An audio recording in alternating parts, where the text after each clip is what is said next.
Uma liderança ousada requer coragem e não armadura. Olá, aqui é Imaculada Souza, coach de negócios, e trago a leitura do livro Coragem para Liderar. Se inscreva no canal e deixe seu like, ativando também as notificações para as próximas partes do livro. Até mais! Parte 1, Seção 3, O Arsenal. Os líderes precisam dedicar uma quantidade razoável de tempo para lidar com medos e sentimentos, ou vão desperdiçar uma quantidade exorbitante de tempo tentando gerenciar comportamentos ineficientes e improdutivos. No passado, os empregos dependiam dos músculos, agora dependem do cérebro, mas no futuro eles vão depender do coração. Minouche Shafik, diretor da London School of Economics. Tenho um filho de 13 anos, o que significa que já assisti a todos os trailers de espionagem e filmes da Marvel já feitos, Pantera Negra e Guardiões da Galáxia pelo menos 3 vezes. Quando penso em como e por que nos protegemos da vulnerabilidade, penso naquelas cenas de filme em que, mesmo depois de penetrar em zonas extremamente fortificadas, descobrimos que há mais de 10 obstáculos para ultrapassar até chegar ao tesouro. Os feixes infravermelhos dos sensores de segurança, os pisos que afundam sob os pés, as armadilhas ocultas e, é claro, a lente de contato falsa para passar pelo leitor de retina. Logo após se contorcer, pular e lutar contra obstáculos impossíveis, finalmente chega-se ao Santo Graal. Depois de todas essas manobras hercúleas, a câmera se aproxima para mostrar uma pedra pequena e despretensiosa que guarda todo o poder do mundo, ou o elixir mágico que garante a imortalidade a quem o possuir. No centro de todas as nossas medidas de segurança pessoal e esquemas de proteção está o tesouro mais valioso da experiência humana, o coração. Além de servir como músculo vital que bombeia sangue para o corpo, ele funciona como metáfora universal para a capacidade de amar e ser amado, e é o portal simbólico para nossas vidas emocionais. Sempre me referi ao ato de viver com o coração sem armadura como plenitude. Em A Arte da Imperfeição, defino assim a plenitude. Encarar a vida a partir de uma afirmação de valor significa cultivar a coragem, a compaixão e a sintonia necessária para acordar pela manhã e pensar: não importa o que eu faça ou deixe de fazer, sou o suficiente.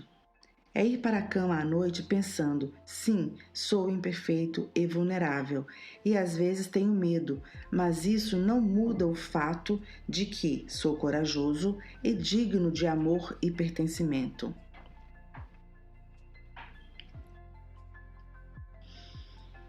A plenitude captura a essência de uma vida emocional examinada por completo e um coração que é liberto, livre e vulnerável o suficiente para amar e ser amado. E um coração que é igualmente livre e vulnerável para ser partido e ferido. Em vez de proteger e esconder nosso coração atrás de um vidro à prova de balas, a plenitude tem a ver com integração. É integrar nossos pensamentos, sentimentos e comportamentos. É se livrar da armadura e reunir todas as partes bagunçadas e desalinhadas da nossa história e envolvê-las em todos os diferentes papéis que, quando erroneamente separados, nos fazem sentir exaustos e despedaçados, a fim de formar uma pessoa complexa, complicada, incrível e plena. Adoro o fato de que a palavra integrar vem do latim integrare, tornar inteiro. Hoje, muito se fala a respeito da ideia de levar-se por inteiro para o trabalho, porém, são raríssimas as organizações de fato, permitem que os funcionários façam isso. Não vejo uma enorme quantidade de apoio significativo e real à integração e à plenitude na maioria das empresas.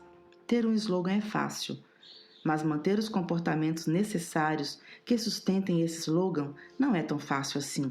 Sem dúvida, existem empresas que acolhem a plenitude, mas frequentemente observo que muitos líderes e culturas organizacionais ainda aceitam o mito de que, se tirarmos o coração, a vulnerabilidade e os outros sentimentos do nosso trabalho, seremos mais produtivos, eficientes e, não esqueça, mais fáceis de gerir. Ou, no mínimo, seremos menos complicados e menos bem humanos. Essas crenças nos levam a construir consciente ou inconscientemente culturas que demandam e recompensam o uso de uma armadura. Em equipes e organizações nas quais o coração e os sentimentos, sobretudo a vulnerabilidade, são vistos como riscos, a cultura ou, em alguns casos, líderes específicos fazem uma barganha com os nossos egos corruptos a fim de fecharmos nosso coração e selarmos sentimentos. Eles recompensam o uso de armadura na forma do perfeccionismo, do estoicismo emocional, da falsa compartimentalização entre vida pessoal e trabalho, mantendo tudo fácil e confortável, em vez de aceitar as conversas difíceis e complicadas, e valorizam quem parece ter sempre as respostas certas, não quem está constantemente aprendendo e se mantendo curioso. O problema é que, quando trancafiamos o coração, matamos a coragem. Assim como dependemos do nosso coração físico para bombear o sangue que dá vida a todas as partes do nosso corpo, dependemos do nosso coração emocional para manter a vulnerabilidade correndo nas veias da coragem e para ativar todos os comportamentos sobre os quais falamos na sessão anterior, como confiança, inovação, criatividade e responsabilidade. E quando nos separamos de nossas emoções, a ponto de literalmente não reconhecermos quais sentimentos físicos estão vinculados aos sentimentos emocionais, nós não obtemos controle, nós o perdemos. Sem nossa compreensão ou nosso consentimento, as decisões que tomamos e nosso comportamento passam a ser guiados exclusivamente pelas emoções, enquanto o raciocínio se encontra amordaçado e trancado em algum lugar. Por outro lado, quando o coração está aberto e livre e nos conectamos com as nossas emoções e entendemos o que elas dizem, nossos mundos se abrem, na forma, por exemplo, de decisões melhores e pensamento crítico, e nas experiências poderosas da empatia, autocompaixão e resiliência. O ego é um conspirador ávido e disposto no que diz respeito a trancar o coração. Penso no meu ego como um trapaceiro interior. Ele é aquela voz na minha cabeça que me leva a fingir, atuar, agradar e buscar a perfeição. O ego adora estrelinhas douradas e anseia por aceitação e aprovação. Ele não está interessado na plenitude, apenas na proteção e na admiração. Nosso ego fará quase tudo para evitar ou minimizar o desconforto associado à vulnerabilidade ou mesmo à curiosidade, porque o risco é grande demais. O que os outros vão pensar? E se eu descobrir algo desagradável ou desconfortável a meu respeito? Embora seja poderoso e exigente, o ego é apenas uma pequena fração de quem somos. O coração é gigantesco se comparado a ele, e sua sabedoria plena e livre pode dominar a insignificância da necessidade de agradar. Adoro o modo como o psicanalista junguiano Jim Hollis descreve o ego como aquela fina camada de consciência flutuando no oceano iridescente chamado alma. Ele descreve: não estamos aqui para nos encaixar, ser equilibrados ou servir de modelo para os outros. Estamos aqui para ser excêntricos, diferentes, talvez estranhos, talvez simplesmente para adicionar um pedacinho nosso de nossos pequenos egos desajeitados ao grande mosaico do ser. Como pretendiam os deuses, estamos aqui para nos tornar cada vez mais nós mesmos. É para protegermos o ego e nos encaixarmos que buscamos uma armadura quando achamos que há risco de não recebermos aprovação ou respeito, porque podemos estar errados, ou não ter todas as respostas, ou podemos travar e não parecer inteligentes o bastante. Nós também criamos um bloqueio quando os nossos sentimentos podem ser percebidos pelos outros de um jeito que não podemos gerir ou controlar. Se eu for sincero sobre como me sinto, serei mal interpretado, julgado, visto como fraco? Será que a minha vulnerabilidade vai mudar a maneira como você enxerga a mim e a minha capacidade? Todas essas situações levam à maior ameaça ao nosso ego e à nossa autoestima, a vergonha. Vergonha é aquele sentimento que nos invade e nos faz sentir tão falhos que chegamos a nos questionar se somos dignos de amor, pertencimento e vínculo. É uma experiência tão poderosa e tão potencialmente debilitante que vou passar a próxima sessão explicando a vergonha e seu antídoto, a empatia. Mas voltando ao arsenal, a ironia que existe em todo tipo de autoproteção é que, ao mesmo tempo que estamos preocupados com a possibilidade de que o aprendizado automático e a inteligência artificial tomem nossos empregos e desumanizem o trabalho, estamos criando intencionalmente ou não culturas que, em vez de valorizar dons exclusivos do coração humano, como vulnerabilidade, empatia e educação emocional, tentam bloqueá-los. As máquinas e os algoritmos são melhores do que nós em certas coisas, por motivos simples, como a capacidade de processamento, a eliminação mais rápida de variáveis que os seres humanos ou não veem ou não descartam de imediato, e o fato de que as máquinas não têm ego. Elas não precisam estar certas para proteger a própria autoestima. Por isso, não ficam na defensiva nem racionalizam. Elas simplesmente recalculam e recalibram num instante. A notícia que pode nos deixar um pouco mais otimistas é que há algumas tarefas que os seres humanos sempre conseguirão fazer melhor do que as máquinas se estivermos dispostos a nos despir da armadura e aprimorar o maior e mais exclusivo patrimônio que temos, o coração humano. Aqueles dispostos a encarar a vulnerabilidade, viver de acordo com os próprios valores, construir a confiança e aprender a reiniciar, não serão ameaçados pela ascensão das máquinas, pois farão parte da ascensão dos líderes audaciosos. Liderança com armadura. 1. Estimular perfeccionismo e promover o medo de falhar. 2. Trabalhar usando a incerteza e desperdiçar oportunidades de alegria e reconhecimento. 3. Entorpecer-se. 4. Propagar a falsa dicotomia de vítima ou viking, esmagar ou ser esmagado. 5. Ser um sabe-tudo e estar sempre certo. 6. Esconder-se atrás do cinismo. 7. Usar a crítica como forma de autoproteção. 8. Usar o poder sobre. 9. Lutar para ter valor. 10. Liderar por meio de obediência e controle. 11. Usar o medo e a incerteza como armas. 12. Recompensar a exaustão como um símbolo de status e associar a produtividade à autoestima. 13. Tolerar discriminação, câmaras de eco e uma cultura de se encaixar. 14. Colecionar estrelinhas douradas. 15. Zigue-zaguear e se esquivar. 16. Liderar por meio do sofrimento. Liderança com ousadia. 1. Demonstrar e encorajar o empenho saudável e a empatia e a compaixão. 2. Praticar a gratidão e comemorar feitos e vitórias. 3.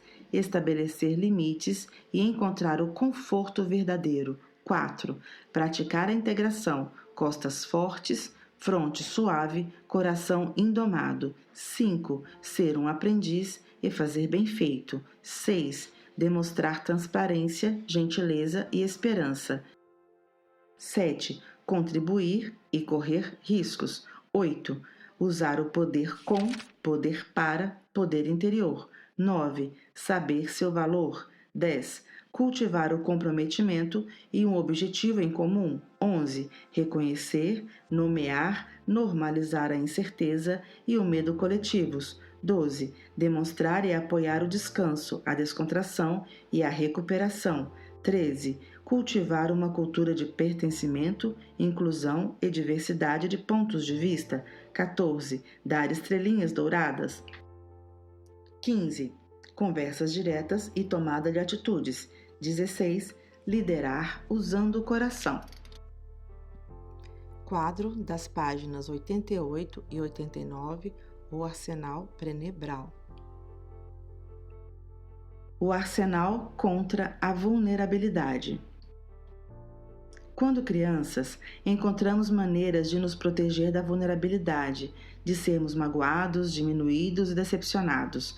Vestimos armaduras, usamos nossos pensamentos, nossas emoções e nossos comportamentos como armas e aprendemos a nos tornar escassos, até mesmo a desaparecer. Já ao nos tornarmos adultos, percebemos que, para viver com coragem, propósito e vínculo, para ser uma pessoa que desejamos ser, precisamos voltar a ser vulneráveis. Precisamos tirar a armadura, soltar as armas, comparecer e permitir que nos vejam. Trecho do livro A Coragem de Ser Imperfeito.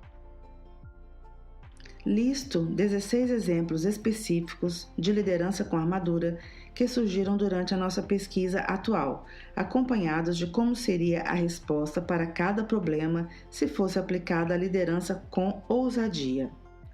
O restante dessa sessão traz a definição de cada tipo de armadura e depois descreve o que significa ter coragem de ser líder, como fazemos para nos despir da armadura e como conseguimos inspirar nossas equipes a fazer o mesmo.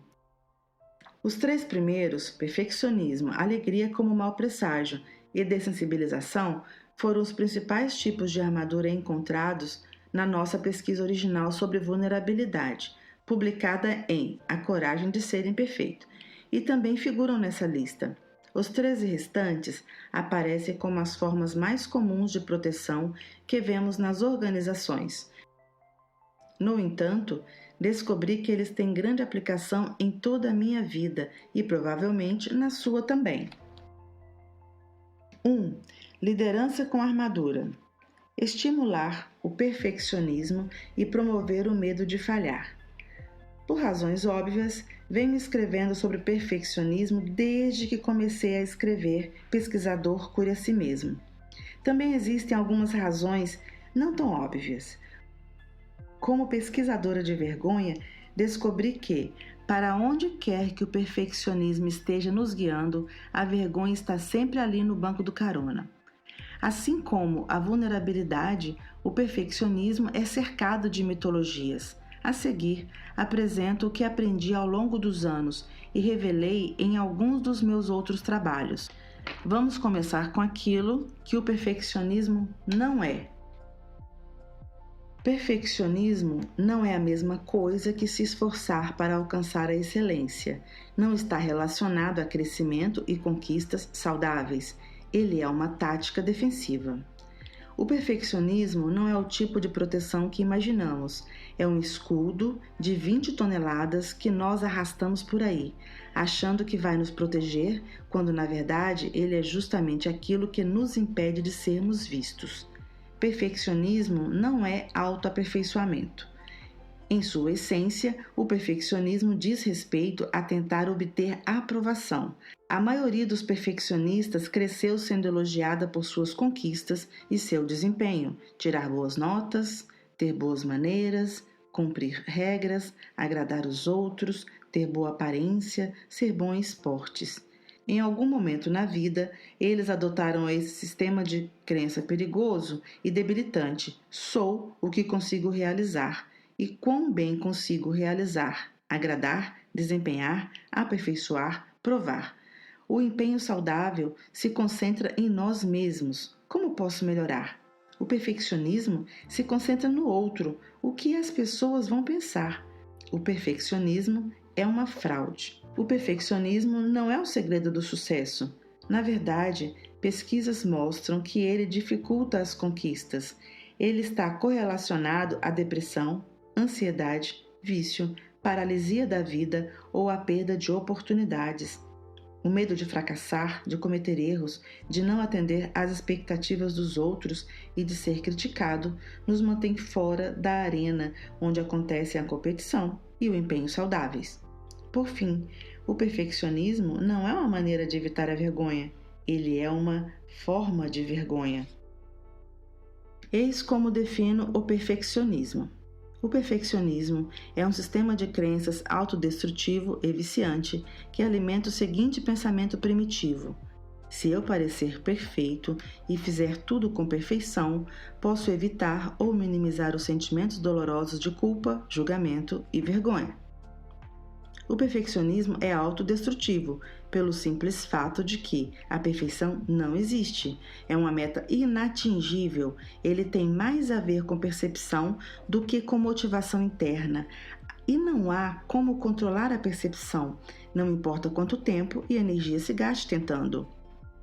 O perfeccionismo é viciante, pois quando invariavelmente experimentamos a vergonha, o julgamento e a culpa, muitas vezes acreditamos que isso acontece porque não somos perfeitos o bastante.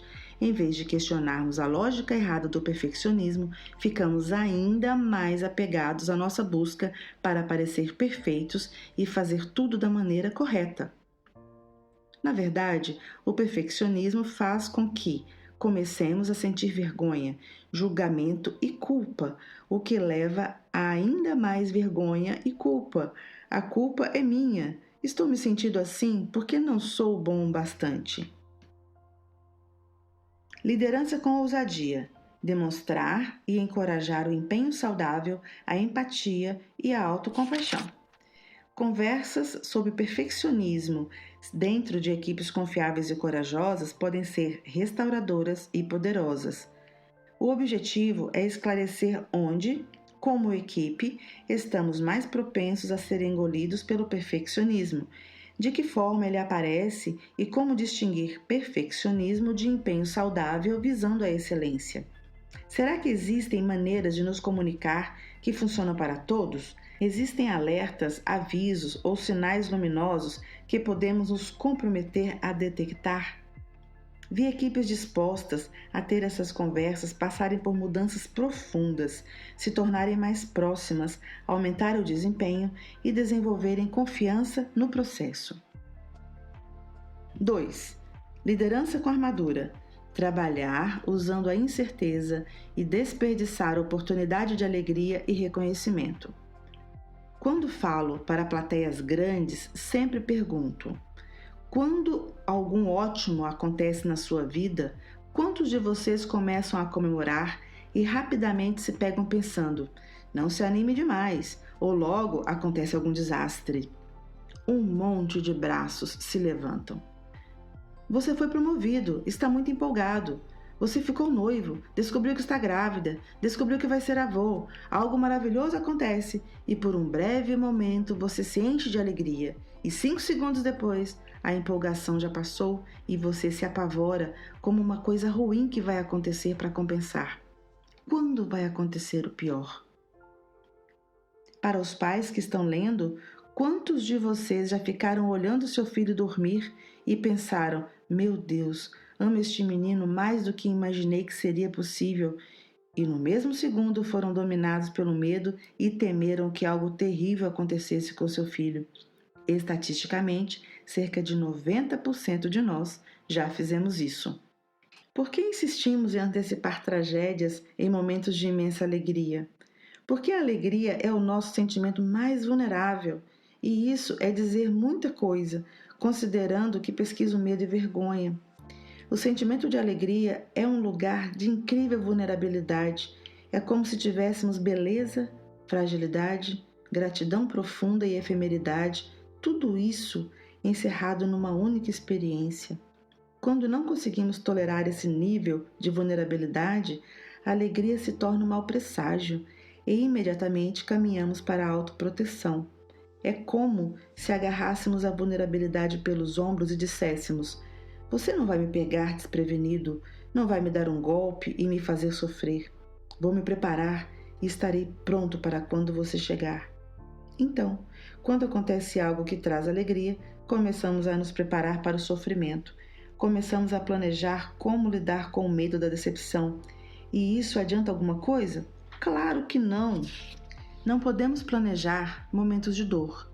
Sabemos muito bem disso, pois quem já se viu forçado a passar por esses momentos garante que nenhum grau de antecipação de catástrofes ou planejamento para desastres nos prepara de verdade para eles.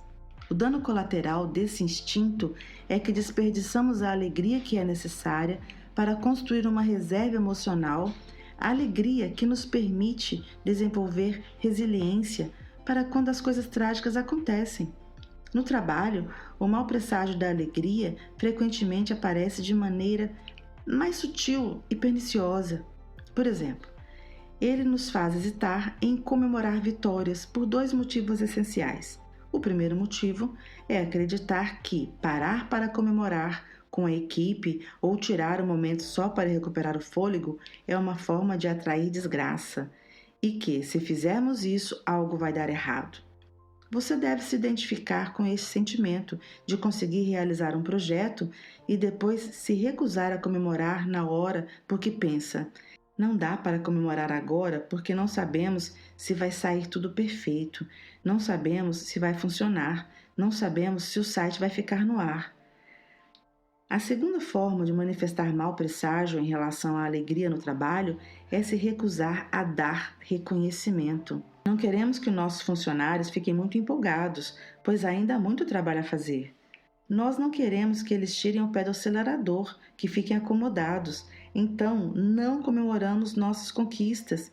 Imaginamos que vamos comemorar algum dia, mas esses mesmos fatores persistem sempre que surge a alegria. É assim que o mau presságio da alegria aparece no ambiente corporativo, e esse é um erro que sai caro. Liderança com ousadia. Praticar a gratidão e comemorar feitos e vitórias. O que as pessoas que conseguem se entregar totalmente à alegria têm em comum? Gratidão. Elas praticam gratidão. Não é uma atitude de gratidão, é uma prática real. Elas mantêm um diário ou escrevem no celular as coisas pelas quais se sentem gratas ou falam disso para a família. Desde o dia em que descobrimos a importância da gratidão ao analisar os dados, nossa família passou a pôr isso em prática quando nos sentamos para jantar.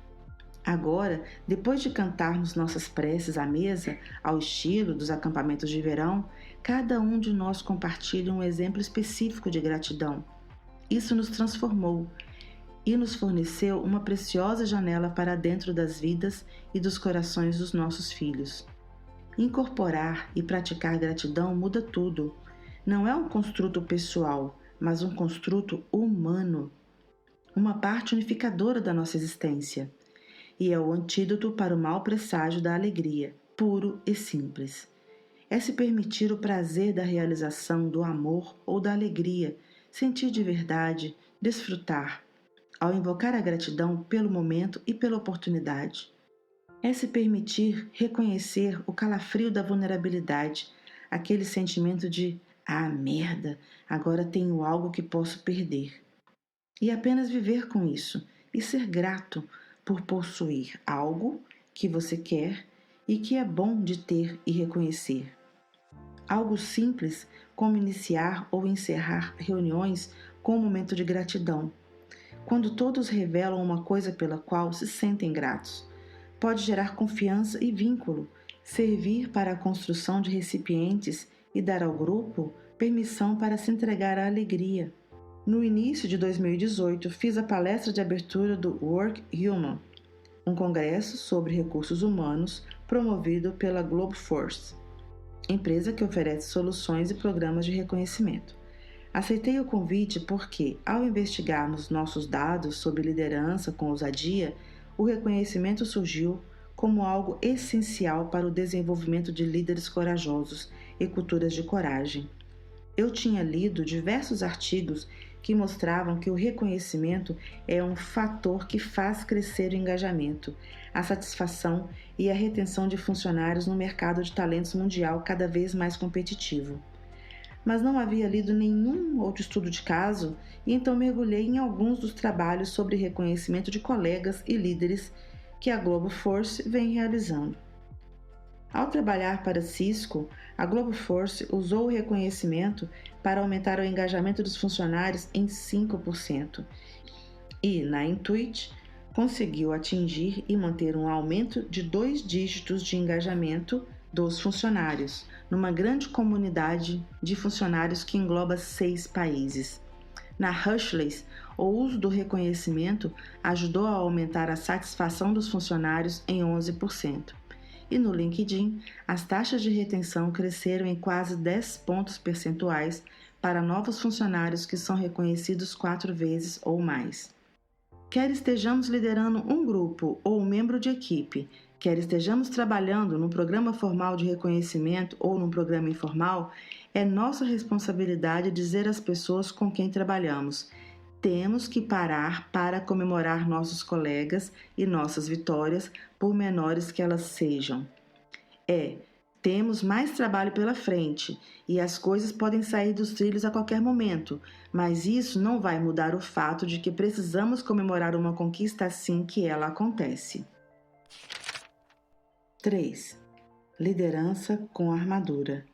Entorpecer-se. Todos nós ficamos entorpecidos. Todo mundo tem diferentes formas de se entorpecer.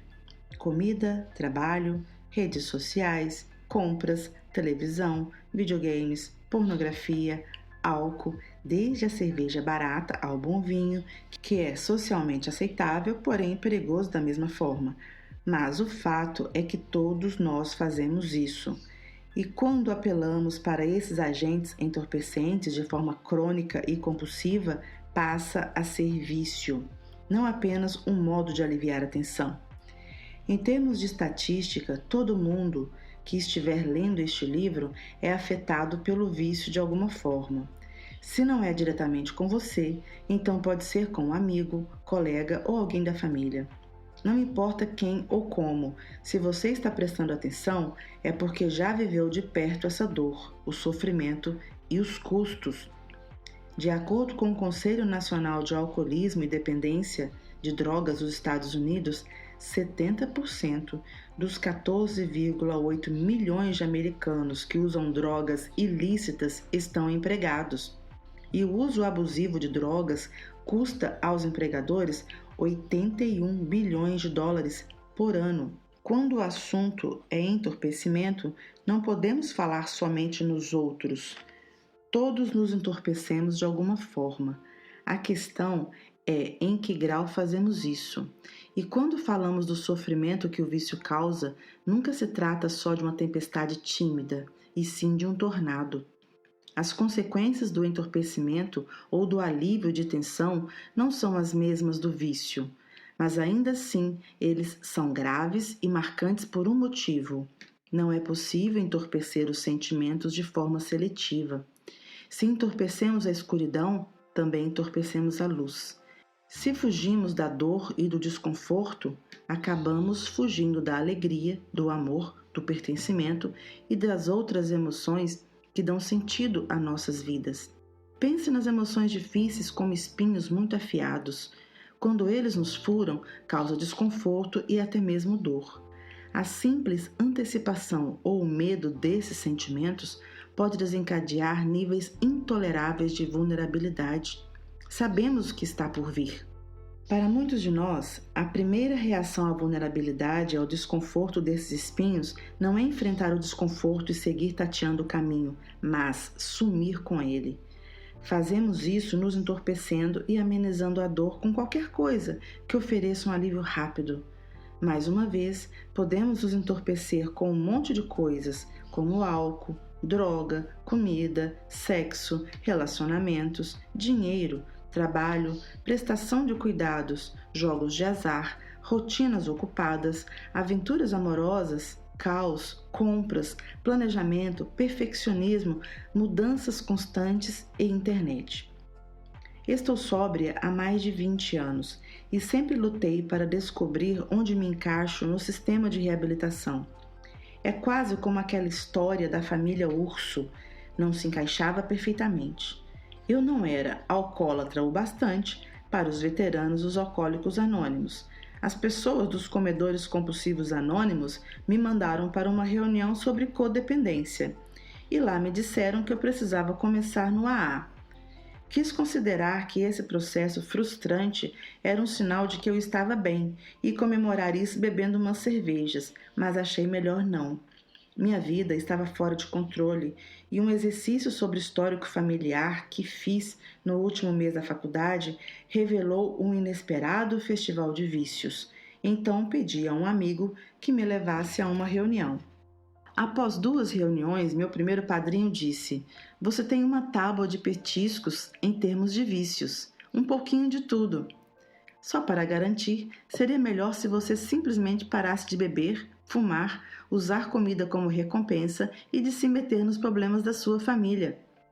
Que ótimo! Sem dúvida, vou ter algum tempo livre para as reuniões. Nunca encontrei a minha reunião ideal, mas consegui parar de beber e fumar no dia seguinte à conclusão do meu mestrado, em 12 de maio de 1996, e nunca mais encostei em álcool ou cigarros desde então. Confissão. Ainda fantasio sobre fumar quando estou dirigindo e começa a tocar Bob Seger ou Rolling Stones. Se você me vir segurando uma caneta como se fosse um cigarro enquanto dirijo, pode ter certeza de que tem uma música boa tocando no rádio. Acabei fazendo o programa do AA por 1 ano e preciso dizer que todos os slogans deles são verdadeiros. Parece um quadro de Saturday Night Live, onde há 10 cartazes pendurados numa parede de madeira no porão de uma igreja, mas é tudo verdade, e se você seguir o que eles dizem, seu mundo vai se transformar. Um amigo meu, que também está em reabilitação, falou: "Deixe que um bando de bêbados em reabilitação desvendem os segredos da vida. Eis alguns deles. Aonde quer que você vá, você vai estar lá.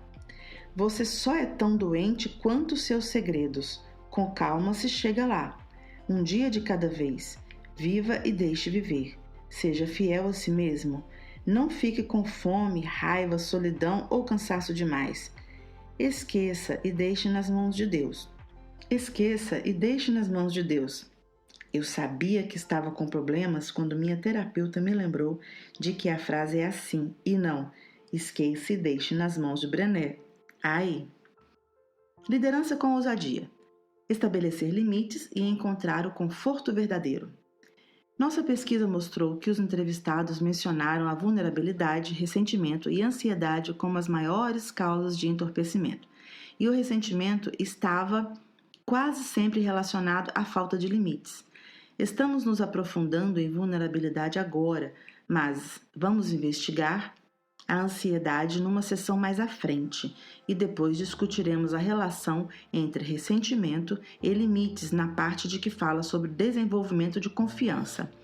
Por enquanto, fique atento ao ressentimento na sua vida quando estiver há 3 horas no Facebook, quando estiver prestes a acabar com o pote de meio litro de sorvete ou quando tiver gastado a maior parte do seu salário em compras online.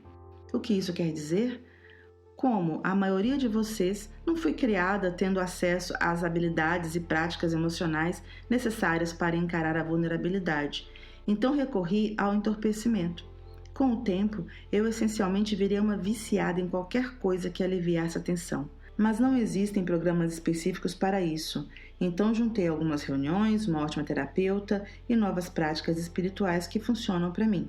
No final, a cura para o entorpecimento é desenvolver ferramentas e práticas que permitam que você encare o desconforto e renove o seu espírito. Em primeiro lugar, quando sentimos essa aflição, em vez de se perguntar qual é a maneira mais rápida de fazer com que esses sentimentos desapareçam, pergunte-se: que sentimentos são esses e de onde eles vieram? Em segundo lugar, descubra o que lhe traz conforto e renovação de verdade e não apenas lhe entorpece. Nós merecemos conforto de verdade.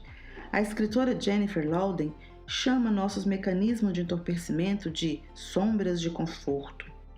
Quando estamos ansiosos, isolados, vulneráveis, sozinhos e nos sentindo desamparados, o álcool, a comida, o trabalho, as horas intermináveis na frente da TV parecem nos confortar, mas na verdade estão apenas lançando suas grandes sombras sobre a nossa vida. Louden escreve: "As sombras de conforto podem assumir qualquer forma. Não é o que você faz, mas o motivo por trás das suas ações que faz a diferença. Você pode comer um pedaço de chocolate como um momento sagrado de doçura, um conforto verdadeiro, ou pode devorar uma barra de chocolate inteira sem nem conseguir saboreá-la numa tentativa frenética de se acalmar. Uma sombra de conforto. Você pode conversar por meia hora na internet e sair revigorado pela comunidade, pronto para voltar ao trabalho, ou pode bater papo na internet porque está evitando conversar com seu companheiro sobre como está chateada com ele pela noite passada. O que nós constatamos analisando os dados sobre entorpecimento foi exatamente o que Louden afirma. Não se trata das suas atitudes, mas o motivo por trás delas é que faz a diferença. Isso nos convida a refletir sobre a intenção por trás de nossas escolhas de entorpecimento. E, se for ajudar, discuta essas questões em família e com amigos próximos ou com um profissional. Controlar meu desejo de comer para me consolar é um projeto para a vida toda, mas ainda estou seguindo os passos e mantendo os cartazes pendurados no porão da igreja dentro da minha cabeça. Um dos meus comportamentos mais importantes para cuidar de mim mesma são as caminhadas diárias. Então, uma coisa possível que faço para evitar me entorpecer com comida é manter um foco nos meus tênis de caminhada na despensa. Estou com fome mesmo ou será que uma caminhada não me traria mais conforto verdadeiro? Também passei mais de uma década definindo e mantendo os limites certos, sobretudo no que diz respeito ao meu papel de guardiã da família. Posso nunca conseguir minha certificação Six Sigma em gerenciamento de projetos, mas já sou faixa preta em estabelecer limites. Olha que engraçado, aparentemente meu apelido secreto dentro de um dos nossos parceiros externos era Bebê. Não por causa do meu nome, mas de Boundaries Brown ou Limites Brown. Quando descobriram que não era mais segredo e eu sabia do apelido, eles ficaram com vergonha e pediram desculpas. Minha resposta: não precisam se desculpar, foi o melhor elogio que já me fizeram. No trabalho, precisamos incentivar confrontos saudáveis com a vulnerabilidade, respeitar os limites e praticar a calma no oceano de ansiedade. E no que diz respeito ao vício, os empregadores, com programas bem-sucedidos de assistência aos funcionários, relatam o aumento do moral e da produtividade e a redução do absenteísmo, acidentes, tempo de inatividade, rotatividade e furtos. Empregadores com programas de longa data também relatam saúde melhor entre funcionários e seus familiares. 4. Liderança com armadura. Propagar a falsa dicotomia de vítima ou viking, esmagar ou ser esmagado. Vencedor ou perdedor, sobreviver ou morrer, matar ou morrer, forte ou fraco, líder ou liderado, sucesso ou fracasso, esmagar ou ser esmagado, isso soa familiar? Essa é a filosofia das pessoas que aderem ao paradigma vítima ou viking. Nesse mundo binário de opostos em pares, ou você é um otário que sempre sai perdendo, ou é um viking que se recusa a ser vitimado. Você fará o que for preciso, controlar, dominar, exercer poder, bloquear as emoções, para garantir que nunca ficará vulnerável. Essa dinâmica de poder de soma zero e ganha-perde é difundida em algumas profissões, mas também se deve à forma como as pessoas foram criadas. Se esse foi o principal modelo que você teve na infância, é provável que acredite numa dicotomia falsa e extrema. Se você não esmagar, não vai sobreviver. Quando entrevisto pessoas que se encontram dentro de uma perspectiva de vítima ou viking, costumo perguntar qual é a definição de sucesso para elas.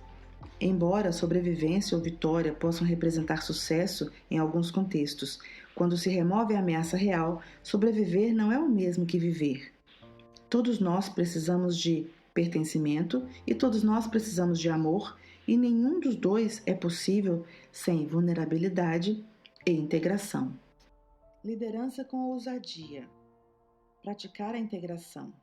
Costas fortes, fronte suave, coração indomado. O oposto de viver no mundo de falsos binários é praticar a integração, o ato de reunir todas as nossas partes, como expliquei anteriormente. Todos nós somos durões e afetuosos, assustados e corajosos, delicadeza e bravura. O exemplo mais forte de integração, um método sobre o qual escrevi em Brave of the Wilderness, é que tento levar para a minha vida. É costas fortes, fronte suave, coração indomado. Eis o que minha professora Roche Rowan diz sobre a integração de costas fortes e frontes suaves. Muitas vezes, a nossa suposta força vem do medo e não do amor. Em vez de ter costas fortes, muitos de nós temos uma fronte defensiva que protege uma coluna fraca. Em outras palavras, andamos por aí frágeis e na defensiva, tentando esconder nossa falta de confiança. Se fortalecermos nossas costas, metaforicamente falando, e desenvolvermos uma coluna flexível mais resistente, seremos capazes de nos arriscar a termos uma fronte suave e aberta. Como conseguimos oferecer e receber cuidados com uma compaixão de costas fortes e fronte suave, superando o medo para chegar num lugar de ternura genuína? Acredito que isso acontece quando podemos ser transparentes de verdade, enxergando o mundo com clareza e permitindo que o mundo olhe para dentro de nós. Para mim, essas costas fortes nascem da confiança e dos limites. A fronte suave seria se manter vulnerável e curioso. Ter um coração indomado é viver com esses paradoxos e não ceder à bobagem do ou isso ou aquilo que só nos reduz. É nos revelar em nossa vulnerabilidade e nossa coragem e, acima de tudo, ser forte e gentil na mesma medida. 5. Liderança com armadura. Ser um sabe-tudo e estar sempre certo. A necessidade de ser o sabe-tudo ou estar sempre certo é uma armadura pesada. Trata-se de uma atitude defensiva de presunção e, pior de tudo, é um grande propulsor de besteiras. É também muito comum, a maioria de nós é um pouco sabe-tudo em algum grau. Muitas vezes estereotipamos o sabichão como o irritante mas adorável Cliff Clavin, da série TV Cheers. Infelizmente, a necessidade de estar sempre certo é péssima para quem é assim e para todos ao redor, pois gera falta de confiança, decisões ruins, confrontos desnecessários e conflitos improdutivos.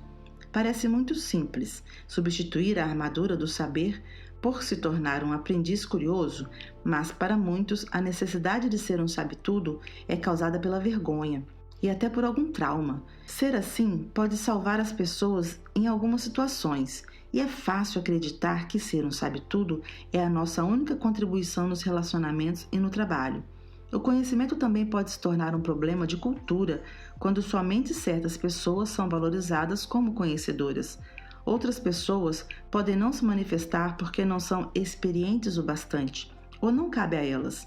Um líder revelou que estava numa empresa nova havia 6 meses e nunca tinha contribuído com nada numa reunião. Ele fora contratado por seus mais de 20 anos de experiência, mas esperavam que ficasse quieto nas reuniões devido às normas da cultura da empresa que valorizam apenas as contribuições de líderes titulares. Liderança com ousadia. Ser um aprendiz é fazer bem feito. Existem 3 estratégias que já vi funcionarem para transformar o sempre saber em sempre aprender. Em primeiro lugar, chame o problema pelo nome. É uma conversa difícil, mas transparência é gentileza. Eu gostaria que você trabalhasse nas habilidades de pensamento crítico e curiosidade. Frequentemente você é rápido em responder, o que pode ser útil, mas não é tão útil quanto fazer as perguntas certas. E é assim que você vai crescer como líder. Podemos trabalhar juntos nisso. Muita gente costuma falar do sabe-tudo pelas costas, e isso é cruel. Em segundo lugar, faça com que o aprendizado de habilidades relacionadas à curiosidade seja uma prioridade. Em terceiro, reconheça e recompense ótimas perguntas e exemplos de "não sei, mas gostaria de descobrir", como comportamento de liderança com ousadia. A grande transformação aqui é sair da vontade de estar certo para a vontade de fazer bem feito. Depois destas sessões sobre encarar a vulnerabilidade, vamos analisar as habilidades e ferramentas para desenvolver a curiosidade e o aprendizado. 6. Liderança com armadura. Esconder-se atrás do cinismo.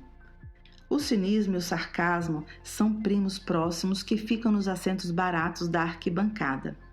Mas não subestime. Muitas vezes eles deixam um rastro de mágoa, raiva, confusão e ressentimento por onde passam. Já vi os dois acabarem com relacionamentos, equipes e culturas quando usados por pessoas nos cargos mais altos e ou quando não se faz nada a respeito. Como a maioria dos comentários ofensivos e comportamentos passivo-agressivos, o cinismo e o sarcasmo são ruins pessoalmente e ainda piores quando enviados por e-mail ou mensagens de texto. E em equipes globais, as diferenças de cultura e de idioma fazem com que eles se tornem tóxicos. Quer dizer, a palavra sarcasmo deriva da palavra grega sarkazem, que significa arrancar a carne, arrancar a carne.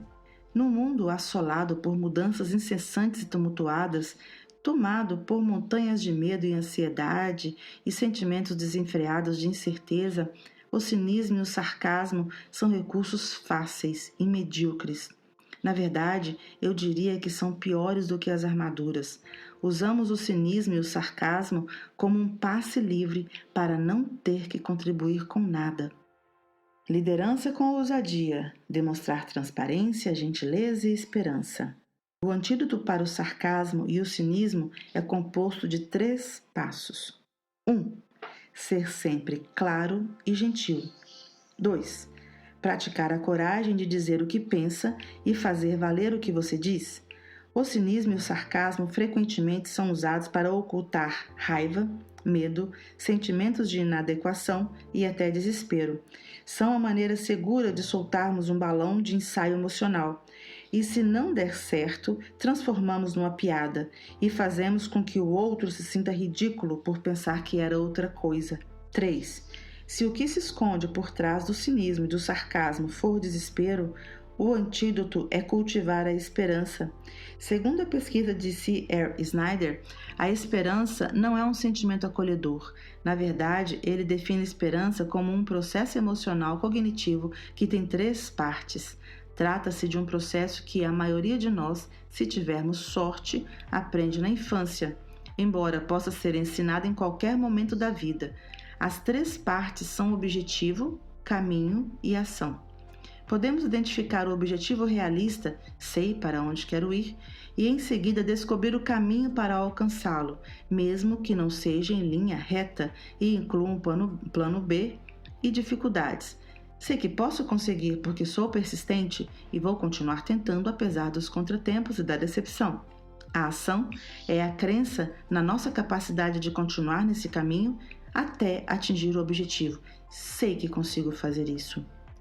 Volto a dizer, embora um cínico possa alegar que alguém que se apega à esperança é um otário ou ridiculamente determinado, esse tipo de armadura normalmente nasce da dor. Em geral, o cinismo está ligado ao desespero, como explica o teólogo Rob Bell. O desespero é a crença de que o amanhã será como hoje. Essa é uma frase terrível. O problema do cinismo e do sarcasmo é que eles costumam fazer parte do sistema e da cultura. É muito fácil ser maldoso com os outros. Como líderes corajosos, é essencial não recompensar nem permitir esse tipo de comportamento. Recompense a transparência, a gentileza e o diálogo verdadeiro e ensine a esperança em contrapartida. 7. Liderança com armadura. Usar a crítica como forma de autoproteção. Como afirmou Roosevelt, não é o crítico que importa, nem aquele que aponta onde foi que o homem tropeçou ou como o autor das façanhas poderia ter feito melhor. A discussão franca e sincera, na qual todos se sentem livres para dar sugestões e contribuir, estimula a criatividade. Mas a inovação é dificultada se você permite críticas vindas dos assentos baratos da arquibancada, daqueles que não estão dispostos a entrar na arena. Existem 2 formas de crítica que podem ser um pouco mais difíceis de reconhecer: a nostalgia e o exército invisível. Às vezes, quando surge uma nova ideia, a reação instintiva é: não é assim que nós fazemos, ou nunca fizemos isso dessa maneira, O passado é muito usado para criticar o pensamento diferente. Também é possível usar o exército invisível. Nós não queremos mudar o rumo, ou nós não gostamos da direção que você está dando ao projeto. Detesto o exército invisível e, se você usá-lo, comigo vou obrigá-lo a me dizer exatamente quem está incluído no seu nós. Mais de uma vez, Chess teve que me impedir de dizer nós por quê? Tem um rato aí no meu bolso? Expressar e assumir sua preocupação demanda coragem. Fingir que nós representa muita gente, quando isso não é verdade, é um comportamento típico de quem está nos assentos baratos. As críticas geralmente nascem do medo ou do sentimento da indignidade. Elas jogam os holofotes que antes estavam sobre nós em outra pessoa ou coisa. De uma hora para outra, passamos a nos sentir mais seguros e melhor que alguém. Liderança com ousadia, contribuir e correr riscos. No fim do dia, da semana, da minha vida, quero poder dizer que contribuí mais do que critiquei. Simples assim. Se você se vir liderando uma equipe ou cultura em que as críticas superam as contribuições, tome uma decisão consistente e firme de não mais recompensar críticas. Transforme a contribuição numa habilidade de confronto. Na nossa empresa, não é permitido criticar sem oferecer em troca um novo ponto de vista. Se você pretende detonar alguma coisa, precisa oferecer um planejamento específico de como a reconstruirá para torná-la mais forte e mais substancial. Na verdade, mesmo que não haja nada para criticar, ainda assim pedimos que todos que forem participar de qualquer reunião venham com o ponto de vista preparado e o compartilhem com o grupo. Isso aumenta muito as contribuições e obriga todo mundo a entrar na arena, onde os riscos são altos. Sua visão pode mudar à medida que surgirem novos dados, mas você ainda precisa participar e dar a cara a tapa um pouco. As pessoas que importam são aquelas que estão se expondo e contribuindo. Quem estiver nos assentos baratos, que se dane. 8. Liderança com armadura. Usar o poder sobre. Num discurso proferido em 1968 para um grupo de lixeiros que fazia greve em Memphis, o reverendo Martin Luther King Jr. definiu poder como a capacidade de atingir objetivos e promover mudanças. Essa é a definição de poder mais precisa e relevante que já vi. Ela não encara a natureza do poder como boa ou má, o que condiz com as descobertas que fiz em meu trabalho. O que torna o poder perigoso é a maneira como ele é usado. A vida em empresas é essencialmente hierárquica, com pouquíssimas exceções. As pessoas no topo detêm a maior parte do poder. Graças à sua proximidade com o detentor do poder supremo, CEO, fundador, presidente ou conselho de administração. Quanto mais alto for o seu cargo na empresa, maiores as chances de ter acesso às reuniões a portas fechadas, aos espaços privados, onde as grandes decisões são discutidas e tomadas. A hierarquia pode dar certo, exceto quando os indivíduos em posições de liderança detêm o poder sobre os outros, quando suas decisões beneficiam uma minoria e oprimem a maioria. Talvez o que há de mais traiçoeiro na dinâmica do poder sobre seja o fato de que as pessoas que são impotentes costumam reproduzir o mesmo comportamento quando o jogo vira e elas são promovidas a posições de poder. Vemos exemplo disso nos trotes de faculdade e na perpetuação de políticas que não apoiam aqueles que não têm privilégios. Por que eu deveria me preocupar com mães jovens que trabalham se ninguém se importava comigo? A expressão poder sobre, em geral, já basta para dar um frio na espinha. Quando alguém detém o poder sobre o outro, o instinto do ser humano é se levantar, resistir e se rebelar. Como conceito, não parece certo. Num contexto geopolítico mais amplo, pode representar morte e despotismo. Liderança com ousadia. Usar o poder com, o poder para e o poder dentro. A Just Associate, uma rede global interdisciplinar de ativistas, organizadores, educadores e acadêmicos, em sua publicação Make Change Have Power, define 3 variações de poder no contexto do ativismo e da justiça social. Elas também são úteis em empresas, pois apresentam caminhos para que membros de equipe possam manter sua própria função e reconhecer suas próprias fontes de poder de uma forma que leve a um bem maior. Em nossa cultura, muitas vezes falamos em empoderar as pessoas, mas esse conceito é nebuloso e difícil de definir. O que realmente significa? Acredito que esses 3 elementos deixem claro o trabalho que precisamos fazer. O poder com. Se trata de encontrar um meio termo diante de interesses diferentes a fim de formar uma força coletiva, com base no apoio mútuo, na solidariedade, na colaboração, no reconhecimento e no respeito pelas diferenças. O poder com multiplica os talentos individuais, os conhecimentos e os recursos para gerar um impacto maior. O poder para se traduz em dar a todos na sua equipe uma função e reconhecer o potencial único de cada um. Ele se baseia na crença de que cada indivíduo tem o poder de fazer a diferença e que pode ser multiplicado por novas competências, conhecimentos, consciência e confiança. O poder dentro é definido com a capacidade de reconhecer diferenças e respeitar os outros, fundamentada por uma base sólida de autoestima e autoconhecimento. Quando agimos a partir do poder dentro, nos sentimos à vontade ao desafiar suposições e crenças antigas, resistir ao status quo e questionar se não existem outras maneiras de alcançar o maior bem comum possível. 9. Liderança com armadura. Lutar para ter valor. Quando as pessoas não conseguem identificar suas habilidades e onde agregam valor para a organização ou mesmo para um projeto específico, elas começam a lutar. E não de um jeito bom, de um jeito difícil de lidar para quem está em volta, pois entram de cabeça em tudo, mesmo naquilo em que não são boas ou onde não são necessárias, para provar que merecem um lugar ao sol.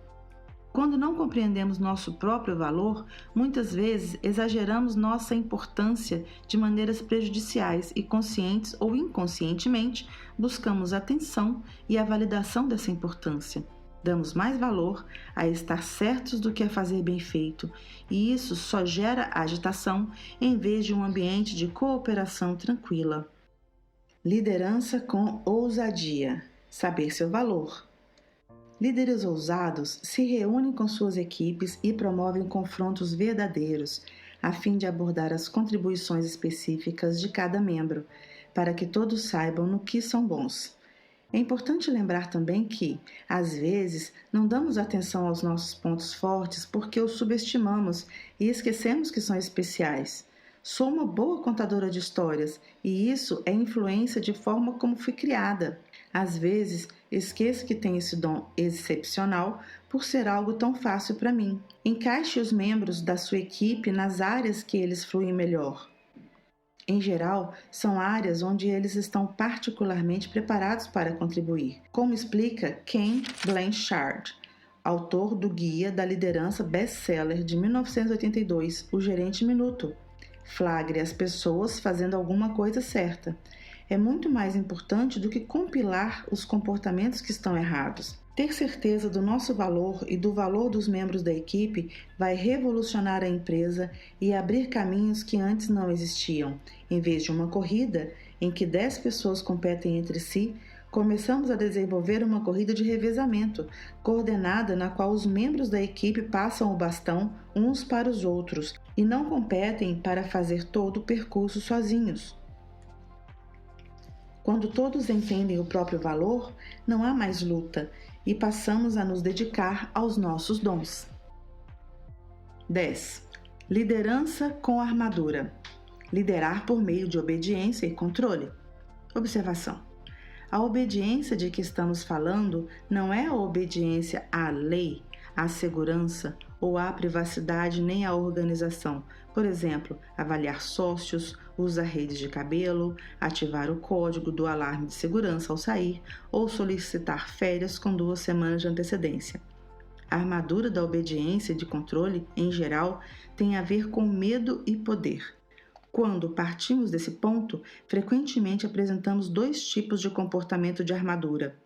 Primeiro, reduzimos o trabalho a tarefas e listas de afazeres e depois passamos nosso tempo verificando se as pessoas estão fazendo exatamente o que queremos, do jeito que queremos, e constantemente chamamos sua atenção quando fazem algo errado. A armadura da obediência e do controle faz com que o trabalho perca sua profundidade, seu contexto e seu objetivo principal, e o transforma num mero cumprimento de tarefas, tudo isso tendo como motivação o medo de ser pego. Isso não só é ineficaz, como acaba matando a busca por soluções criativas para os problemas, a troca de ideias e toda a base da vulnerabilidade. Também deixa as pessoas infelizes, levando-as a questionar suas habilidades e até mesmo a ficar desesperadas para sair do emprego. Quanto menos elas entendem de que forma seu esforço contribui para os objetivos maiores da organização, menos engajadas se tornam. Isso acaba virando uma profecia autorrealizável de fracasso e frustração. Segundo, quando trabalhamos tendo como base a obediência e o controle, também temos uma tendência a nos agarrar ao poder e à autoridade e passar à frente somente as responsabilidades. Isso gera enormes problemas de alinhamento. As pessoas recebem ordens para fazer algo que não têm autoridade para cumprir. Não são preparadas para ter sucesso, então acabam fracassando. Isso só faz reforçar nosso ciclo de poder e ressentimento.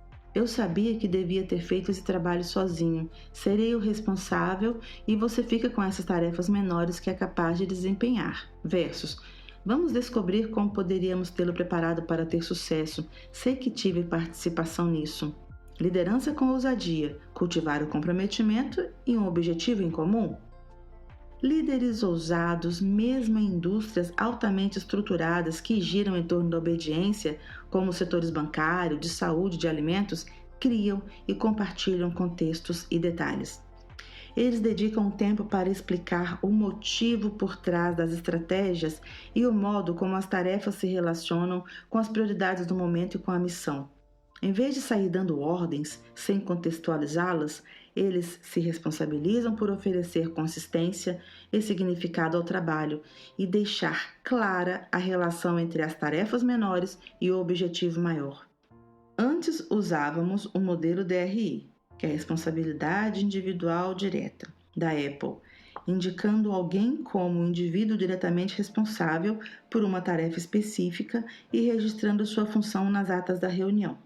Mas percebemos que, apesar de estarem dispostos a assumir as tarefas e ser responsáveis pelas execuções delas, nem sempre os membros da equipe têm autoridade para desempenhá-las bem. Atualmente, estamos mudando para o método TASK, a lista de verificação de responsabilidade e sucesso. 1. T. Quem é o responsável pela tarefa? 2. A pessoa tem autoridade para responder por suas decisões? 3. S. Nós concordamos que a pessoa está preparada para ter sucesso? Tempo, recurso, transparência? 4. C. Temos uma lista de verificação do que precisa acontecer para a tarefa ser realizada? Também pegamos emprestada da metodologia Scrum a técnica definição de feito, quando distribuímos as tarefas, responsabilidades e entregas. Foi um enorme progresso para nós, mas precisávamos ajustá-la, porque não atendia à necessidade de relacionar as entregas ao nosso objetivo. Por exemplo, estou fora da cidade com meus colegas Murdoch e Barry, facilitando um workshop de liderança com ousadia. Peço que eles recolham de todos os participantes do nosso treinamento, que dura apenas 2 dias, exemplos de situações reais enquanto estou numa reunião com o CEO. Minha intenção é usar esses exemplos no dia seguinte. Mais tarde, na mesma noite, eles passam por baixo da porta do meu quarto uma pasta cheia de situações escritas à mão. Ao acordar na manhã seguinte, entro em pânico. Agora preciso selecionar alguns e digitá-los. Estou me sentindo frustrada com Murdoch e Barrett, e eles não têm ideia do motivo. Na vez seguinte, peço a mesma coisa, mas Murdoch responde com: Claro, você pode definir feito? Por favor, Digite os exemplos e você e Barrett devem selecionar 3 que sejam específicos o suficiente para serem significativos, mas gerais o suficiente para se aplicarem a todo o grupo. Seria muito bom se eu pudesse recebê-los antes das 8 da noite para que desse tempo de revisá-los ainda esta noite, respondo. Um grande avanço, mas na mesma situação, só que agora, em vez de falar, claro, você pode definir feito, Murdoch diz, claro, vamos descrever feito. Em vez de ir passando as instruções enquanto andamos, como 2 personagens de The West Wing, encontramos Barrett e conversamos por 5 minutos. Então digo, meu plano é o seguinte, quero coletar exemplos de situações com os participantes de hoje para podermos encenar novos cenários com o grupo de amanhã. Não quero reutilizar os que já levamos e usamos hoje.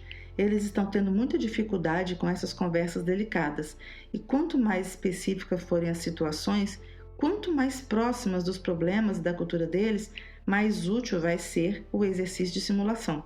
Meu plano é que vocês coletem as situações e selecionem algumas hoje à noite, procurando as que forem específicas, mas de interesse mais abrangente.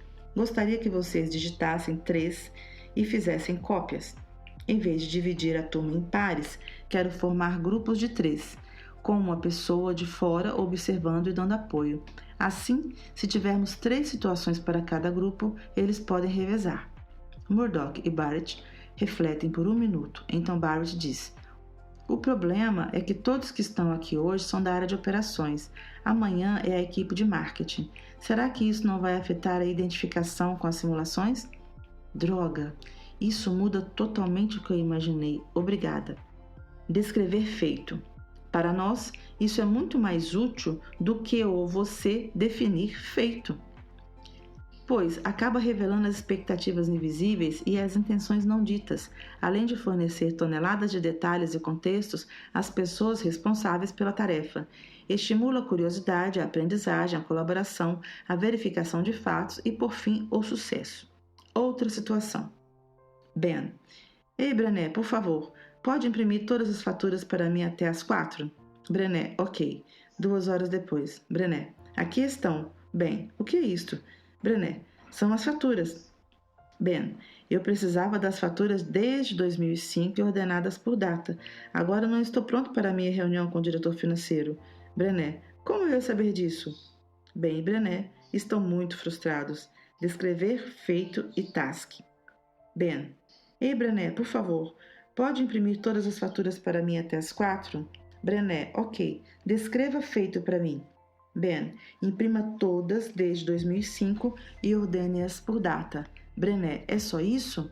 Ben, preciso rastrear as despesas de 2 livros. Brené, espera aí, não entendi. Nós não rastreávamos as despesas de faturas antes de 2007. Você vai precisar dos recibos separados. Ben, você pode providenciar isso também? Brené, posso, mas não até às 4. Do que você precisa para a reunião exatamente? Descreva feito. Ben, estou tentando mostrar que a mudança no modo como formatamos nossas faturas mudou as categorizações das despesas. Brené, acho que você não precisa imprimir todas. Tem uma forma melhor de fazer isso. Consigo preparar tudo e montar um gráfico com essas informações para você até às 4. Ben, muito obrigado, isso seria incrível. Posso ajudar você em alguma coisa para que você prepare esse material? Consegue pensar em qualquer coisa que vá atrapalhá-la? Brené, vou precisar resolver minhas coisas nas próximas 2 horas. Ben, eu cuido delas para você. Brené, perfeito. Ben, agradeço de verdade. Task.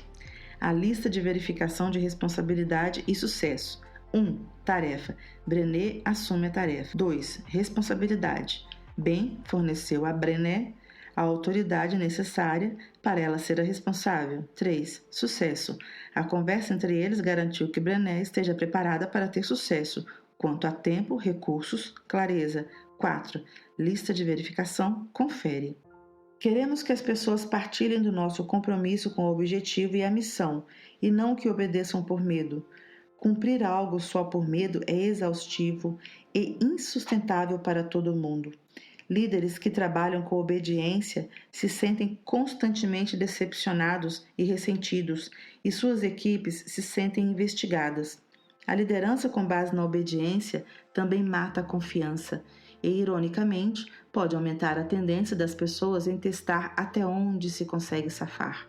Queremos que as pessoas policiem a si mesmas e que produzam mais do que o esperado. Descrever o feito e usar uma abordagem task ajuda a cultivar o comprometimento e a contribuição, dando aos membros da equipe espaço, confiança para ir além e aprender, além de permitir que eles encontrem alegria e criatividade, mesmo nas menores tarefas. 11. Liderança com armadura. Usar o medo e a incerteza como armas.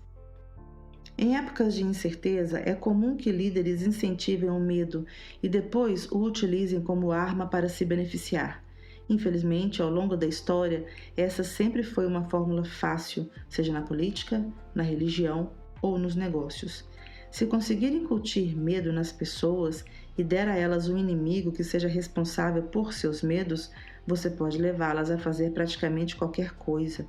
É assim que funciona a cartilha do líder autoritário no mundo inteiro.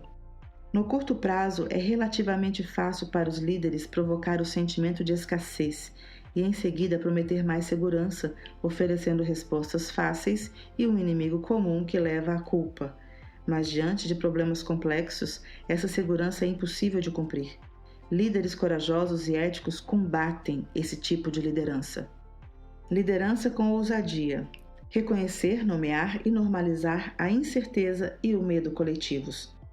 Em meio à incerteza e ao medo, os líderes têm a responsabilidade ética de apoiar sua equipe diante do desconforto, reconhecer a desordem, mas não incentivá-la, compartilhar informações e não exagerá-las ou forjá-las.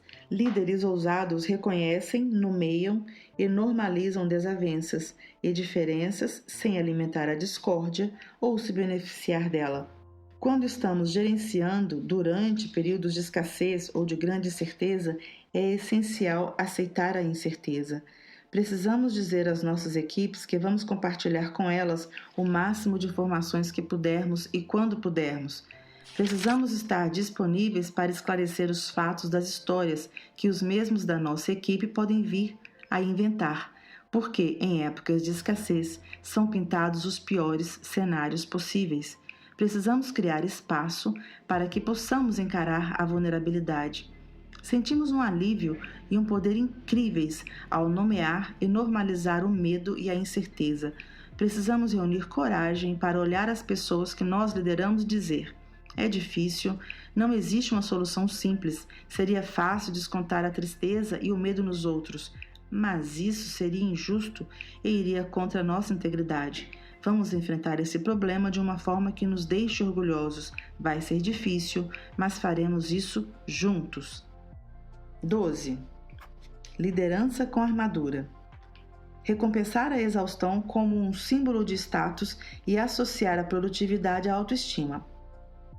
Escrevi a respeito dessa armadura em meu livro A Arte da Imperfeição, de 2010, numa época de crise cultural em relação à sobrecarga e à privação de sono.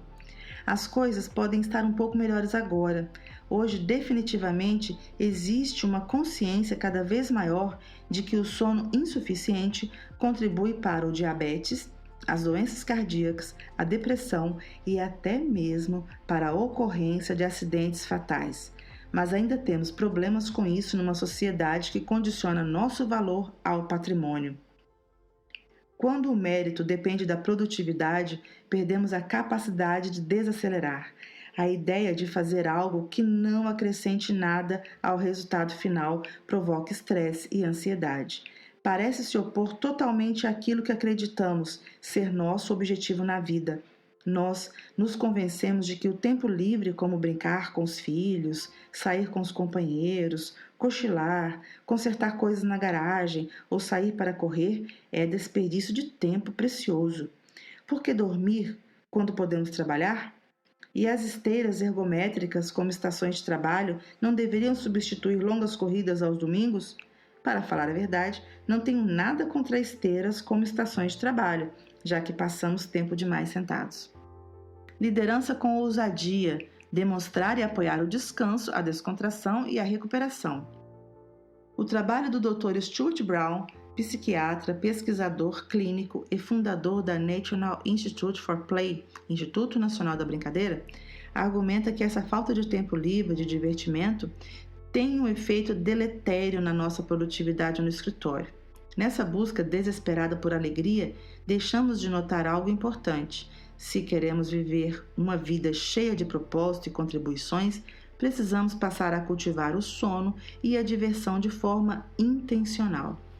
Temos que nos livrar da exaustão, da sobrecarga e da produtividade como símbolos de status e como medida de valor. Não estamos impressionando ninguém com isso. Além disso, de acordo com a pesquisa de Brown, a brincadeira molda nosso cérebro, estimula a empatia, nos ajuda a navegar por grupos sociais complexos e está no cerne da criatividade e da inovação. De certa forma, ela ajuda o nosso cérebro superaquecido a se refrescar.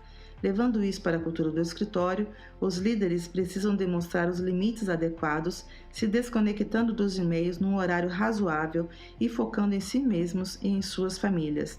Não parabenize as pessoas por trabalharem durante o fim de semana ou por se gabarem de terem passado todo o feriado de Natal coladas no computador. No fim das contas, esse tipo de comportamento é insustentável e traz efeitos colaterais perigosos como burnout, depressão e ansiedade. Também cria uma cultura de competitividade e vício em trabalho que é prejudicial para todos. Como afirma Stuart Brown, o oposto de diversão não é trabalho. O oposto de diversão é depressão. 13. Liderança com armadura. Tolerar discriminação, câmaras de eco e a cultura de se encaixar. No meu livro Braving the Wilderness, de 2017, ofereço a seguinte definição de verdadeiro pertencimento. O verdadeiro pertencimento é a prática espiritual de acreditar e pertencer a si mesmo tão profundamente a ponto de compartilhar o seu eu mais autêntico com o mundo e encontrar o sagrado igualmente sendo parte de algo ou se isolando da natureza. O verdadeiro pertencimento não requer que você mude, requer que você seja você mesmo. O maior obstáculo do verdadeiro pertencimento é quando tentamos nos encaixar ou mudar quem somos para ser aceitos. Quando criamos uma cultura de se encaixar e de buscar aprovação no ambiente de trabalho, não apenas passamos a sufocar a individualidade, mas inibimos nas pessoas o sentimento de verdadeiro pertencimento. Elas passam a desejar desesperadamente fazer parte de algo e a querer experimentar um vínculo profundo com os outros, mas não querem sacrificar sua autenticidade, sua liberdade ou seu poder em troca disso. Liderança com ousadia. Cultivar uma cultura de pertencimento, inclusão e diversidade de pontos de vista.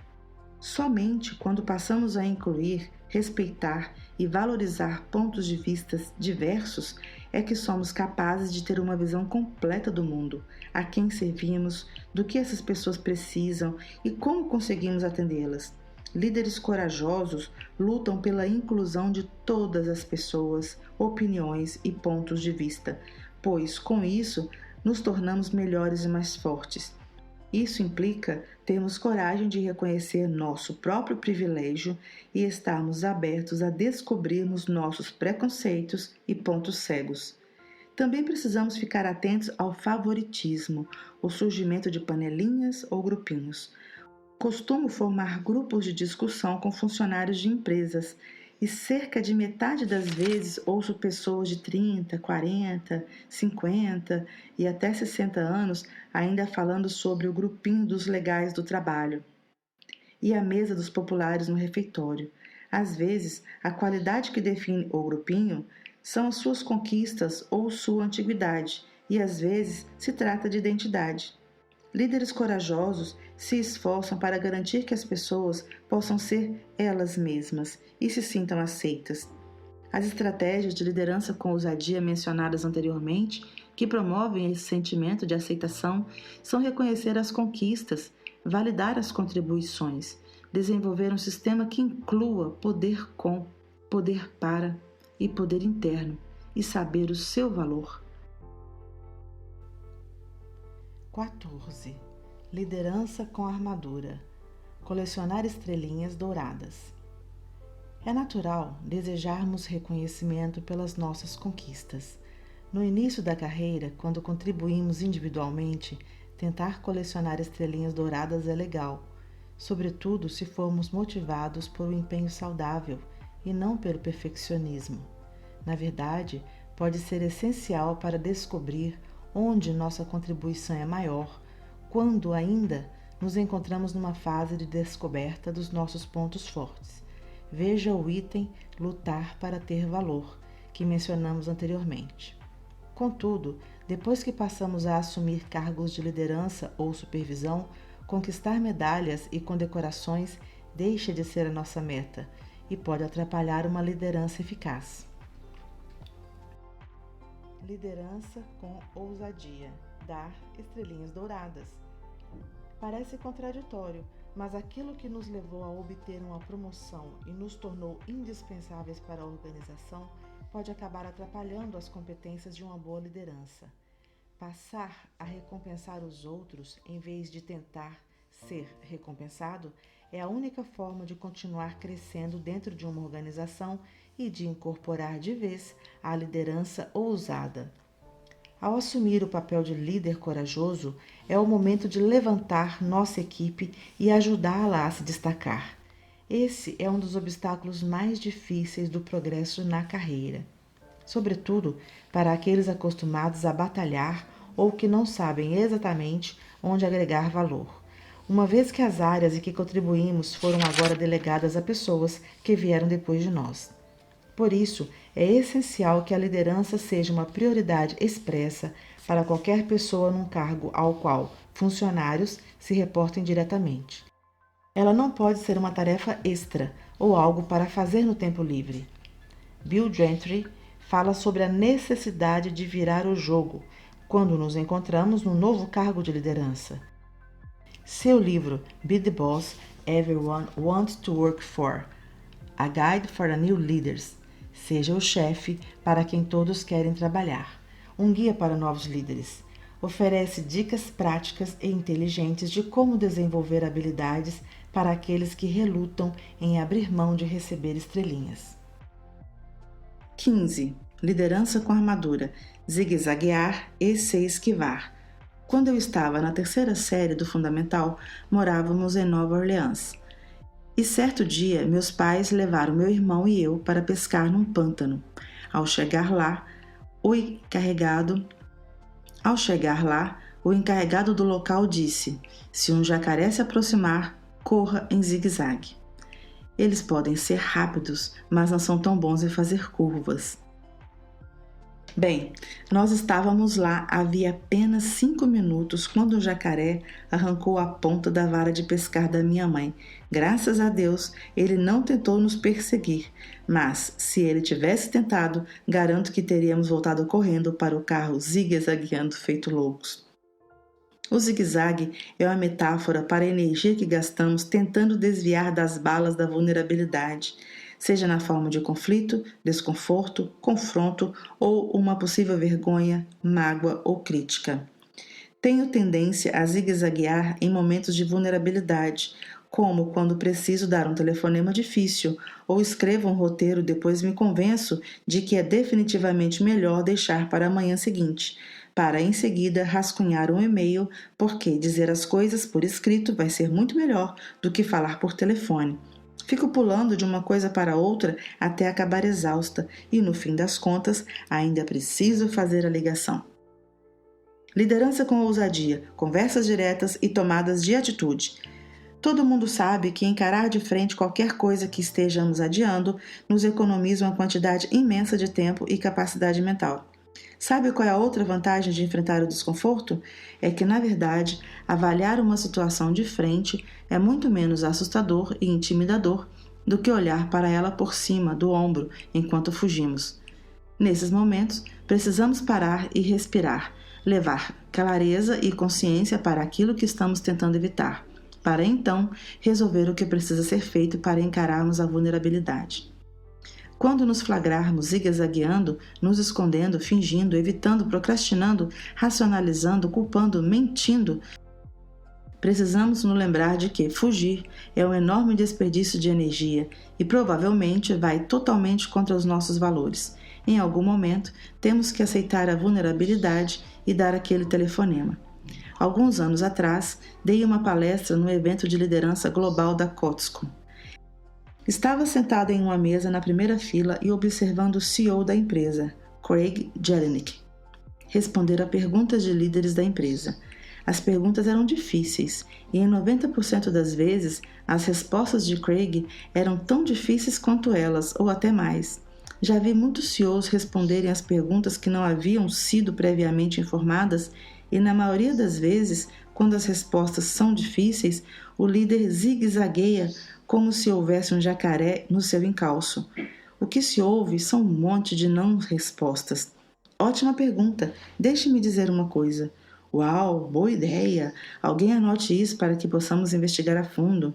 Bem, essa é uma maneira de fazer a pergunta. Mas naquela manhã fria em Seattle, não havia nenhum zigue-zague, apenas uma conversa franca. Sim, nós de fato tomamos essa decisão e eis o porquê. Não, nós não estamos indo nessa direção e vou dizer como chegamos a essa decisão. Comecei a pensar, droga, tenho que subir no palco depois dessa sessão aberta de perguntas e respostas e essas pessoas vão estar agitadas. Quando Craig terminou, a plateia se levantou para aplaudir e aclamá-lo. Fiquei chocada. Virei para a mulher sentada ao meu lado e falei, a conversa foi bem difícil. Ele não deu respostas que eles estavam esperando. Por que todo mundo está aplaudindo? Ela sorriu e disse, na Kotsko, nós aplaudimos a verdade. Amamos a verdade porque ela é cada vez mais rara. Então deixe-me dizer uma verdade. Caso esteja no pântano, você precisa saber que os seres humanos podem facilmente correr mais rápido que os jacarés, pois eles têm uma velocidade máxima de 16 km por hora e não aguentam muito tempo. Mas eles têm dentes, muitos dentes. 16. Liderança com armadura. Liderar por meio do sofrimento. Aprendi a viver segundo a máxima. Você nunca consegue o suficiente daquilo do que não precisa. Não é fácil, especialmente quando se trata de séries de investigação, tortilhas chips com molho de queijo e aprovação.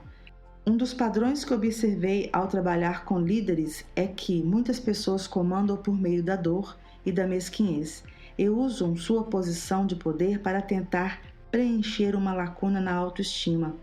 Mas não podemos preencher uma lacuna na autoestima usando a liderança e o poder sobre as pessoas, pois não é bem disso que precisamos. Em outras palavras, nós descontamos nossas merdas nos outros e nunca ficamos satisfeitos com o que quer que seja que estejamos buscando, porque não estamos lidando com o verdadeiro problema.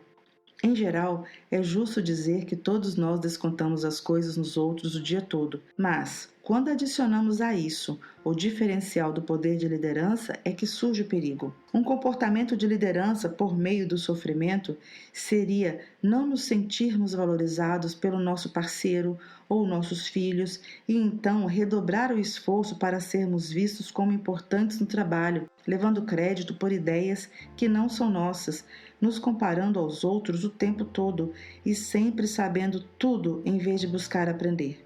A origem mais comum desse tipo de mágoa, pelo que observo, é a nossa família imediata. As questões da família imediata podem se manifestar na busca pela aprovação e aceitação dos colegas para compensar o que nunca recebemos de nossos pais. Além disso, se os fracassos e as decepções profissionais de nossos pais tiverem moldado a nossa educação, podemos passar toda a carreira tentando desfazer essa dor. Isso muitas vezes se manifesta na forma de um apetite insaciável por reconhecimento e sucesso, competitividade improdutiva e, ocasionalmente, tolerância zero a correr riscos. Identificar a origem do sofrimento que move a nossa forma de liderar e o modo como nos mostramos para os outros é importante, pois retornar até esse ponto e trabalhar o problema é a única solução verdadeira. Projetar nossa dor nos outros direciona essa dor a quem não tem nada a ver com ela e provoca sérias quebras de confiança. Essa nossa busca longa e difícil por aquilo de que precisamos, seja o que for, não acaba nunca e deixa um rastro de vínculos desfeitos. Liderança com ousadia, liderar usando o coração. Vamos retomar essa frase da seção 2. Os líderes precisam dedicar uma quantidade razoável de tempo para lidar com medos e sentimentos, ou vão desperdiçar uma quantidade exorbitante de tempo tentando gerenciar comportamentos ineficientes e improdutivos. Bem, líder, cure a si mesmo. Também precisamos dedicar tempo para lidar com os nossos próprios medos, sentimentos e com o nosso passado, ou vamos acabar sendo obrigados a gerir nossos próprios comportamentos improdutivos. Como líderes corajosos, temos que nos manter curiosos a respeito dos nossos próprios pontos cegos e de como abordar esses problemas. E precisamos nos comprometer a ajudar as pessoas a descobrirem seus pontos cegos com segurança e apoio. Como todos nós, a maioria dos líderes ousados e inspiradores com quem trabalhei tinham superado experiências dolorosas, desde doenças na infância e passados familiares de sofrimento até violência e trauma. Muitos estão passando por dificuldades profundas, como o fim de um casamento, filhos lutando contra o vício em drogas ou problemas sérios de saúde. A diferença entre lidar por meio do sofrimento e liderar com o coração não é o que você viveu ou está vivendo atualmente, é o que você faz com a dor e o sofrimento. Um dos nossos exemplos mais poderosos de liderança com o coração que presenciei foi a reação de Tarana Burke à prisão de Harvey Weinstein. Tarana é a diretora sênior do Girls for Gender Equity, organização que busca criar oportunidades para mulheres e meninas em situações vulneráveis, e fundadora do movimento Me Too, movimento para acabar com a violência sexual. Numa entrevista com o apresentador Trevor Noah, Tarana disse: "Este não é o momento para, digamos, celebrar a queda dos poderosos." Ela explicou que o foco deveria ser a recuperação dos sobreviventes e o reconhecimento da coragem deles. No mundo cheio de fúria e ódio, Tarana, que é uma sobrevivente da violência sexual e que dedicou a carreira a ajudar outros sobreviventes, declarou: "Isso não me traz nenhuma satisfação pessoal. Esse não é o foco." Ela explicou: "Não queremos derrubar homens poderosos e também não é um movimento só de mulheres. Esse é o outro tipo de equívoco comum. Trata-se de um movimento pelos sobreviventes." Repito, antecipando um pouco o que trabalharemos junto na parte sobre aprender a se levantar. Quando dominamos e confrontamos nossos passados difíceis, nos tornamos capazes de escrever um novo final. Um final que inclui usar aquilo que conseguimos superar para nos tornar mais piedosos e empáticos. Quando negamos nossas dificuldades do passado, elas nos dominam e passam a ditar a maneira como nos comportamos, o que sentimos, o que pensamos e o modo como lideramos. Liderar com ousadia é liderar com o coração e não por meio do sofrimento. Despir-se da armadura. O discurso de Roosevelt não faz menção a uma armadura ou a armas. Não há escudos que reluzem sob o sol da tarde, nem sabres, espadas ou fuzis. Dá a entender que a pessoa desarmada, na arena, luta por meio da inteligência, da bravura e das próprias mãos. Roosevelt está falando de luta corpo a corpo. É quem recebe o crédito, a pessoa cujo rosto está manchado de poeira, suor e sangue, que luta bravamente, que erra, que decepciona, que, na melhor das hipóteses, conhece no final o triunfo da grande conquista e que, na pior delas, se fracassar, ao menos fracassa ousando grandemente. O crédito vai para a pessoa que está na arena. E a maior arena no mundo tomado por medo, críticas e cinismo é a vulnerabilidade. Desde que comecei meus estudos sobre vulnerabilidade, o que remonta à pesquisa da minha dissertação em 1998, sempre considerei que o melhor exemplo de vulnerabilidade é ser o primeiro a dizer eu te amo.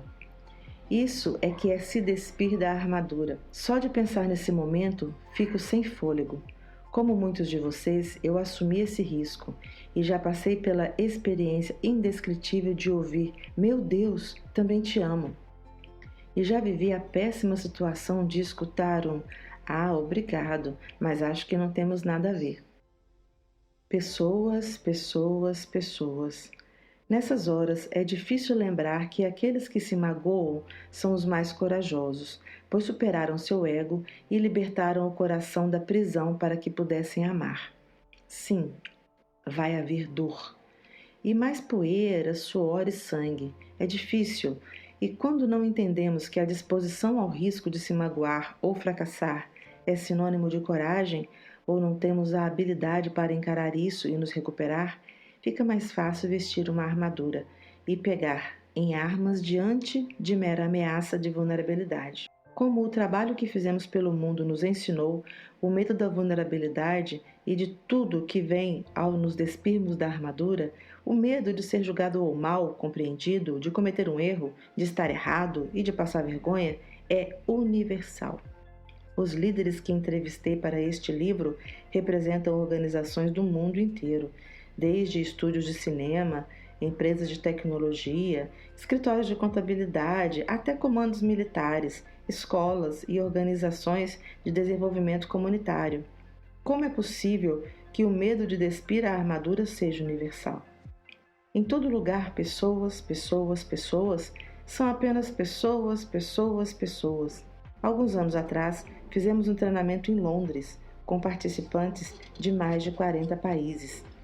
Quando estávamos nos aprofundando nos temas de vulnerabilidade e vergonha, um dos participantes se levantou e disse: "É muito impressionante ver as experiências que todos nós vivemos com essas emoções.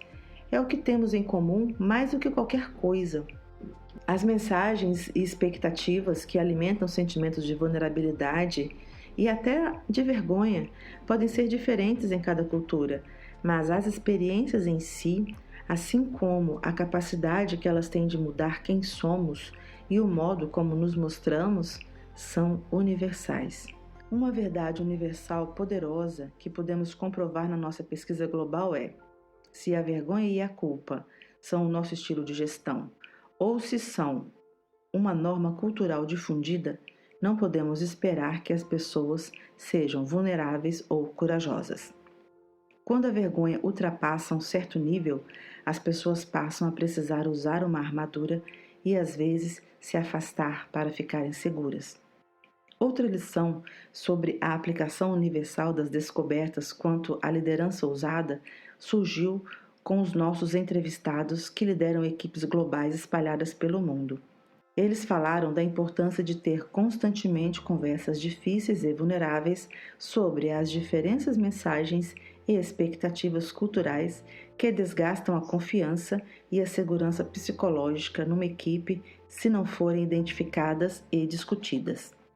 Uma participante, que é uma defensora da liderança com ousadia em sua empresa, lidera uma equipe de analistas altamente qualificados, espalhados por todo o mundo, que variam não apenas em termos culturais, mas também quanto à idade e à identidade de gênero. Para ela, uma das partes mais importantes e desafiadoras do meu trabalho é trazer à tona o que está atrapalhando a comunicação e o desempenho da equipe. No ano passado, notei na nossa equipe de Hong Kong um padrão de ausência das reuniões por videoconferência. Eles são colaboradores, então não consegui entender por que estavam se abstendo. Entrei em contato com eles, sem nossos outros colegas na linha, e falei: "Precisamos ouvir o que vocês têm a dizer nessas reuniões. Não participar delas é não trabalhar. O que posso fazer para ajudá-los a participar?" Ela me disse que depois de uma longa pausa, um homem respondeu: "Pedimos muitas vezes para receber a pauta das reuniões com antecedência. Quando recebemos a pauta 10 minutos antes do início da reunião, nos sentimos desrespeitados. Se realmente quisesse nossa contribuição, você nos daria tempo para revisarmos as informações e nos prepararmos."